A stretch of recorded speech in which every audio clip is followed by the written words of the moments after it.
Okay, we're going to be talking about metal extraction.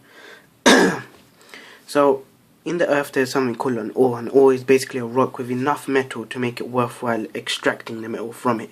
And they're normally found as oxides, so for instance zinc oxide. But it can also be found as sulfides, and when it's found as sulfides, you have to convert it into an oxide by a process known as roasting, which means just heating it up with oxygen. However, SO2 or sulfur dioxide forms, which obviously when it reacts with water vapor forms acid rain. So that's a huge effect to global warming. Now, extraction depends on few key points. First of all, obviously extraction is just reducing the metal. So it involves reduction, whatever the case. But it also depends on the energy required to actually extract it, the cost of the reducing agent, because there's various methods, and depends on the purity that you need of the actual product. Now, carbon, though it's cheap, and you can use readily available stuff such as carbon monoxide or carbon, produces low purity products. Some products it reduces is Fe2O3 or iron oxide, MnO2, manganese oxide, or copper carbonate. So obviously this is an example of it. You just need to balance it. Just remember that it produces carbon dioxide, and copper is slightly different. What they do is they get the copper carbonate and it firmly decomposes into copper oxide, and from the copper oxide we then reduce it using carbon to copper and CO2. Now, high temperature is needed for all of these processes, about 700 degrees Celsius. And obviously all of these processes you can see produces carbon dioxide, which is a greenhouse gas, and carbon monoxide is used and can be produced as well, which is toxic gas. Now, it's not used for other metals such as titanium or tungsten because of the production of carbides. Next, we're going to be talking about extraction by hydrogen as opposed to carbon. Now, if you was to use carbon to actually extract tungsten, you'd produce what's called a carbide, or which in this case would be a tungsten carbide, rather than just tungsten. So hydrogen is actually used as the reducing agent as opposed to carbon, and is heated with hydrogen at 900 degrees Celsius. But it produces H2O as opposed to carbon dioxide, which means it produces less pollutant gases. Now, with hydrogen, there's a huge risk of an explosion from hydrogen because of its high flammability. But on the other hand, like I said before, there's no pollution and it's readily available from air, and it produces a very high purity of metal. Now, another process is electrolysis, and this is where aluminium is extracted using electrolysis as opposed to carbon, because with aluminium is being more reactive than carbon, it wouldn't work. Since carbon is normally the reducing agent, it needs to be a lot more reactive. So extraction by copper doesn't work. But at the same time, electrolysis shouldn't be used when you want a pure product, because it doesn't produce pure products. So first, the aluminium exists as Al2O3, which is known as a bauxite. That's the name of the oxide. The impurities are first removed.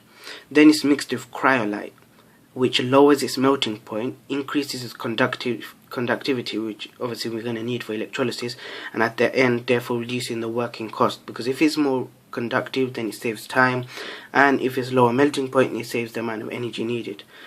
Next, the Al2 of the bauxite goes towards the negative cathode, and it's reduced. Next, the oxygen or the O3 goes towards the negative anode and is oxidized to just O2. But since the anode is made up of carbon, the O2 over here that's produced would react with the carbon and produce CO2 and therefore disintegrate. That means you have to constantly replace the anode. And finally, extracting titanium. Now, titanium is a very abundant metal, and it's got amazing properties such as it being strong but light at the same time, and there's other things about it as well. But why you don't see much of it being used is because of how expensive and difficult it is to actually extract from the earth. If you use copper That means if you use carbon, then you produce a titanium carbide, just like aluminium, just like tungsten would. And obviously that's an impure metal, so we can't really use it. So first what happens is the titanium oxide, or the rutile as it's been called, is passed through a stream of chlorine gas and carbon that reduces it to TiCl4 titanium chloride. Also it produces carbon monoxide, not like the other ones which produce carbon dioxide. Then the titanium chloride is purified by fractional distillation. So you need to produce it into titanium chloride in order to do fractional distillation. This is done in an argon atmosphere, and an argon atmosphere is very expensive to maintain. Next, the titanium chloride is reduced by a more reactive metal. So instead of carbon, which titanium is more reactive, then sodium and magnesium are more reactive than titanium chloride, so it reduces it. Another key thing to remember is the end products over here. It would produce, and magnesium produces CO2 and sodium produces just Cl. Now the thing is, the metals sodium and magnesium, they're expensive themselves. Also, this whole process is a batch process, which means they stop it and then they resume it, they stop it, resume it, and that means they have to keep refilling the titanium and the stream of chlorine gases, which means there's a high labor cost. And the argon atmosphere, as I said before, is expensive to maintain, and all of these require high temperatures. Now, the environmental effects that we can deduce from metal extraction is, if you do recycle the metals, then you save the metal ores, which are a finite resource. You also get less waste from the mining, because whenever they go mining, they produce other waste as well.